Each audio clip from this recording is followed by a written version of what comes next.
Hello जी दोस्तों, मैं किशोर आपके सामने हूँ। इस बार मैं आपको बताना चाहूँगा ये वीडियो में दो पर्पज से बता रहा हूँ। एक तो मैं खुद का अपना पर्सनल अनुभव आप लोगों के साथ शेयर करता हूँ कि मैं आज 39 का हूँ, तो मैं अपने आप को कैसे केयर और क्योर करता हूँ। जब मेरी प्रॉब्लम आती है कुछ भी, तो मैं उसको कैसे फेस करता हूँ और उसका समाधान कैसे ढूंढता हूँ।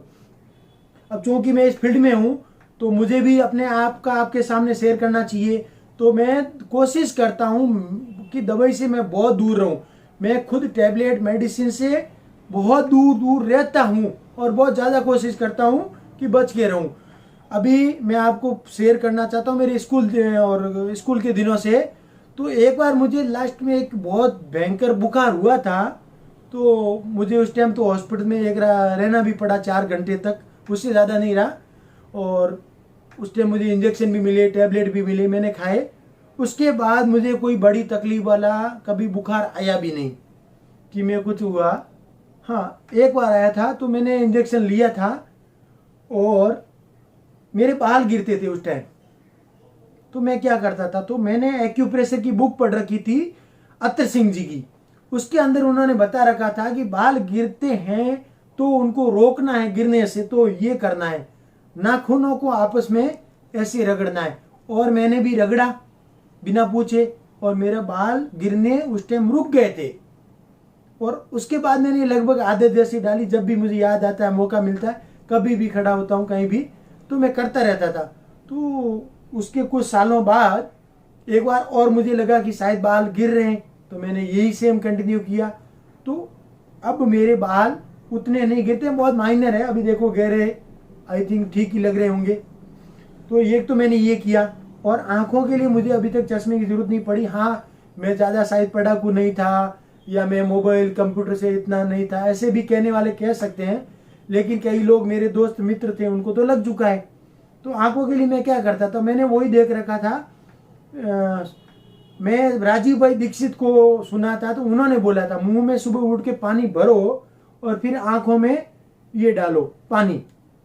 तो वो आदत मैंने बनाई, उस वजह से मुझे आंखों की कभी कोई तकलीफ हुई नहीं। हाँ, कभी कभी आंखों में थकान होती है, तो उस टाइम भी मैं आंखें बंद करके फिर सो जाता हूँ कुछ टाइम के लिए। दिन में भी रहता है तो थोड़ा रिलैक्स करता हूँ और आंखों को उतनी तकलीफ नहीं देता। देर रात तक यूट्यूब पे वीडियो उतना नहीं देखता हूँ जितना कई लोग अंधेरे में देखते हैं। और मैं अभी टाइम पर सो जाता हूँ। एक हुई बाल, फिर आंख, और फिर अभी मुझे कई बार जुकाम की तकलीफ होता है, तो मैं उसके लिए तो कभी टैबलेट नहीं खाता। सबको मना करूंगा, जुकाम का टैबलेट कभी नहीं खाना चाहिए, अपने आप ठीक होता ही है। और मैं एक तरीका बताता हूँ, मैं खुद अप्लाई करता हूँ। मैं क्या चेयर पे बैठा, समझो ऑफिस में मैं काम कर रहा हूँ, तो मैं उस टाइम क्या करूँ, तो मैं ऐसे लेट जाता हूँ। मैं मतलब बैठ के गर्दन को पीछे लटका देता हूँ, ऐसे गहरी सांसें लेता हूँ। तो उसमें क्या होता है, जुकाम के टाइम नाक के अंदर एक झिल्ली होती है, वो गीली हो जाती है। ये करने से वो वापस सूख जाती है। और जब प्राणायाम करेंगे, सांस लेंगे और छोड़ेंगे, तो सूख करके एकदम तो काफ़ी हद तक वो जुकाम रुक जाता, अटक जाता है। और थोड़े टाइम बाद में मैं उसमें ज़्यादा ध्यान भी नहीं देता, तो अपने आप ठीक भी हो जाता है। बीच में मुझे ज़्यादा एक लंबा थोड़ा जुकाम रहा, लेकिन फिर भी मैंने उसमें भी टैबलेट नहीं खाया था। उस टाइम मैं क्या करता था कि घर के अंदर बैठता था, बेड के ऊपर सो जाता था और ऐसे दूसरी तरफ ये देखो मैं गर्दन को लटकाई देता था। और ऐसे में आधा घंटा 1 घंटा तक, मेरी तकलीफ ज्यादा थी तो मैं ऐसे लेटा था, सेम ऐसे ही मुंह को बंद रख के सांस जोर जोर से खींचो और छोड़ता था। मुझे उससे बहुत फायदा हुआ और मेरी बड़ी वाली जुकाम की तकलीफ भी ठीक हो गई थी। और हाँ दोस्तों, आज के दिन मैं ये बालों को बचाने के लिए लकड़ी का कंघा यूज करता हूँ। प्लास्टिक वाली कंघी मैं यूज नहीं करता हूँ, लकड़ी का ही करता हूँ। तो मुझे उससे बेनिफिट मिल रहा है।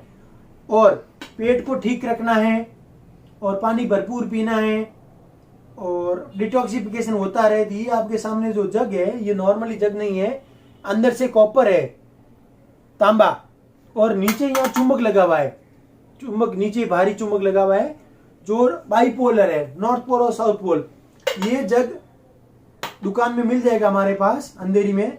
अभी मैं इसकी एडवर्टाइजमेंट करने के लिए आपको नहीं बता रहा हूं, मैं इसका पानी पीता रहता हूं घूमते फिरते, जब भी मुझे मौका मिलता है इसका पानी मैं पीता ही रहता हूं, बिना प्यास के भी थोड़ा सा पी लेता हूं, क्योंकि मेरे लिए मेडिसिन जैसा है।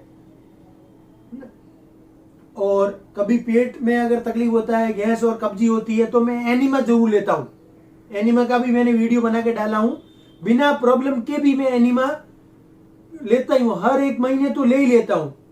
और जब कभी तकलीफ रहती है तो मतलब हफ्ते में उसी टाइम में 1 दिन 2 दिन में कंटिन्यू, मतलब जब लेता हूं तो बार बार लेता हूं, 2 या 3 बार। और उसमें मैं पानी नॉर्मली रखता हूं, हल्का कभी गुनगुना भी डाल देता हूं, मैंने नमक डाल के भी यूज किया, तो एनिमा जरूर लेता हूं। और सुबह मैं गर्म पानी पीता हूं 1 गिलास भर के, अच्छा खासा गुनगुना होता है, मैं चाय की तरह मतलब ऐसे पीता हूँ, थोड़ा थोड़ा ऐसे पूरा ऊपर से नहीं पीता, थोड़ा थोड़ा पीता हूँ गर्म गुनगुना पानी। और अब कोरोना काल के बाद हमारी आदत पड़ गई हो गई है कि सुबह मैं काढ़ा पीता हूँ, मतलब चाय पत्ती वाला वो डालकर, उसमें कुछ मसाले डाल करके और नींबू डाल के, अच्छा तुलसी के ड्रॉप, आजकल वो बाजार में रेडीमेड बहुत मिल जाते हैं, तो वो ड्रॉप की बोतल मेरे पास है, मैं वो डाल के भी उस चाय में भी डाल के पीता हूँ, मतलब बिना दूध वाली चाय में, और पानी में भी डाल के पीता हूँ, तो मैं वो भी मैंने आदत में डाल रखी है।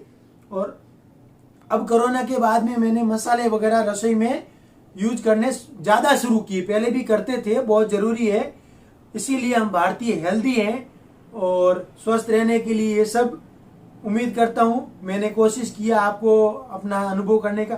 ठीक ऐसे ही आप बिंदास बैठ के बोलिए, जब वीडियो बनाते हो तो ठीक ठाक रोशनी होनी चाहिए, और पंखा आपका रहे तो बंद रहेगा, तो कम्युनिकेशन बातचीत अच्छे से आपके साथ, आपकी बात वीडियो के थ्रू पूरी दुनिया को पहुंच जाएगी। वीडियो बनाइए और दुनिया को सहायता करिए, बिना दवा से स्वस्थ रहने में, केमिकल के साइड इफेक्ट से बचाने में अपना योगदान समाज के लिए दीजिए। दोस्तों देखते रहिए, एक्यूप्रेशर का मामला, हेल्थ का मामला, लाइफ का मामला।